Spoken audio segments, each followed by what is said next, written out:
जय श्री कृष्णा। राधे राधे।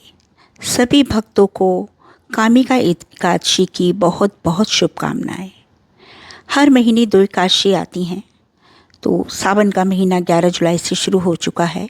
सावन की जो पहली एकादशी है वो 21 जुलाई को होगी, जो कामिका एकादशी के नाम से जिसे जाना जाता है।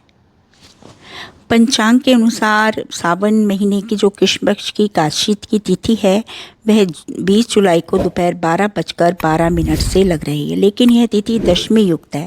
मैंने आपको पहले भी हर वीडियो में बताया कि जो दशमी युक्त एकादशी होती है तो उसका महत्व नहीं होता, इसलिए इस दिन एकादशी का व्रत नहीं रखा जाएगा। इसका समापन 21 जुलाई के दिन सोमवार को सुबह 9:38 पर होगा, इसलिए जो उदया तिथि होती है उसी एकादशी का ज़्यादा महत्व होता है, इसलिए 21 जुलाई को ही एकादशी मनाई जाएगी। सावन के महीने में इस एकादशी के पढ़ने से हमें कृष्ण भगवान, विष्णु भगवान की और शंकर भगवान की दोनों की कृपा प्राप्त होगी। इस एकादशी का व्रत करने से वाजपेयी यज्ञ के फल की प्राप्ति होगी। कामिका एकादशी के उपवास में शंख चक्रधारी भगवान विष्णु का पूजन किया जाता है।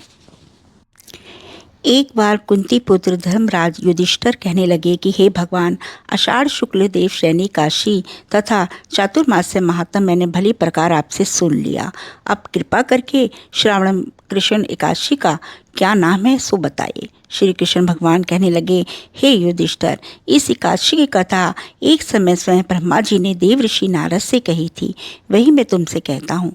नारद जी ने ब्रह्मा जी पूछा था कि हे पितामहा, श्रवण मास में कृष्ण पक्ष की एकादशी की कथा सुनने की मेरी इच्छा है। उसका क्या नाम है, क्या विधि है और उसका महात्म क्या है, सो कृपा करके मुझसे कहिए।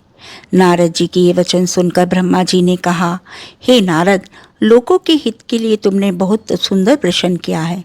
श्रावण मास की कृष्ण एकादशी का नाम कामिका है। इसके सुनने मात्र से वाजपेयी यज्ञ का फल मिलता है। इस दिन शंख चक्र गदाधारी विष्णु भगवान का पूजन होता है, जिनके नाम श्रीधर, हरि, विष्णु, माधव, मधुसूदन हैं। उनकी पूजा करने से जो फल मिलता है वो मुझसे सुनो। जो फल गंगा, काशी, नैमिषारण्य और पुष्कर स्नान से मिलता है वह विष्णु भगवान के पूजन से मिलता है। जो फल सूर्य व चंद्र ग्रहण पर कुरुक्षेत्र और काशी में स्नान करने से, समुद्र वन सहित पृथ्वी दान करने से, सिंह राशि के बृहस्पति में, गोदावरी और गंडकी नदी में स्नान करने से भी प्राप्त नहीं होता, वह भगवान विष्णु के पूजन से मिलता है। जो मनुष्य श्रावण मास में भगवान का पूजन करते हैं उनसे देवता, गंधर्व, सूर्य आदि सब पूजित हो जाते हैं। अतः पापों से डरने वाले मनुष्य को कामिका एकादशी का व्रत और विष्णु भगवान का पूजन अश्वमेध करना चाहिए। पाप रूपी कीचड़ में फंसे हुए और संसारी रूपी समुद्र में डूबे मनुष्य के लिए इस एकादशी का व्रत और भगवान विष्णु का पूजन अत्यंत आवश्यक है।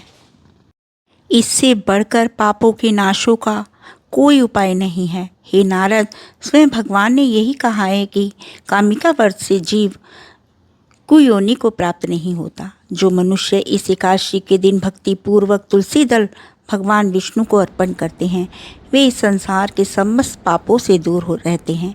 विष्णु भगवान रतन, मोती, मणि तथा आभूषण आदि से इतने प्रसन्न नहीं होते जितने तुलसी दल से होते हैं।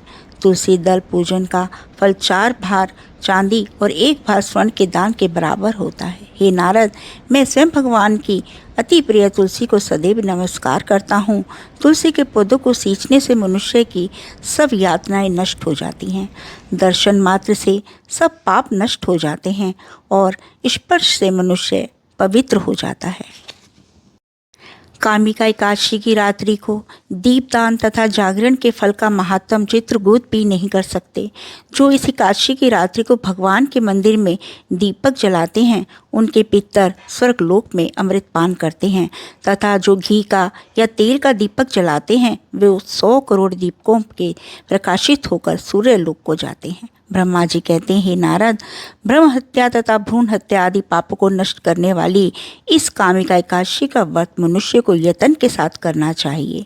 कामिका एकादशी के व्रत का महात्म श्रद्धा से सुनने और पढ़ने वाला मनुष्य सभी पापों से मुक्त होकर विष्णु लोक को जाता है।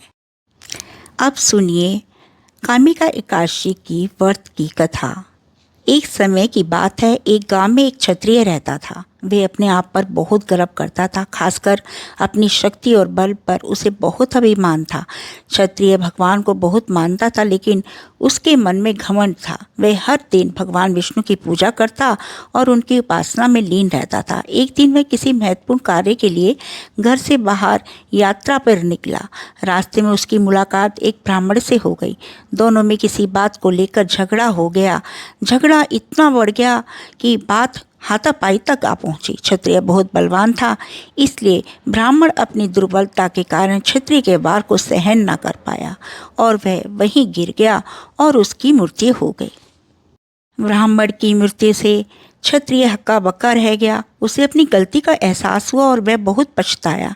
ये पूरी बात गांव में आग की तरह फैल गई। क्षत्रिय युवक ने गांव वालों से क्षमा याचना की और ब्राह्मण का अंतिम संस्कार खुद करने का वचन दिया, लेकिन पंडितों ने अंतिम क्रिया में शामिल होने से इनकार कर दिया। तब उसने ज्ञानी पंडितों से अपने पाप को जानना चाहा, तो पंडितों ने उसे बताया कि उसे ब्रह्म हत्या दोष लग चुका है, इसलिए हम अंतिम क्रिया के ब्राह्मण भोज में आपके घर भोजन नहीं कर सकते। यह सुनकर क्षत्रिय ने ब्रह्म हत्या दोष के प्रायश्चित का उपाय पूछा।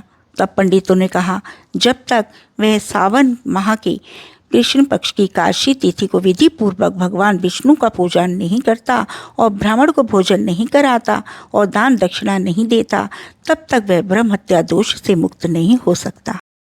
क्षत्रिय ने ब्राह्मण के अंतिम संस्कार के बाद पंडितों की सलाह मानते हुए कामिका एकादशी के दिन पूरी श्रद्धा और विधि के अनुसार भगवान विष्णु की पूजा की।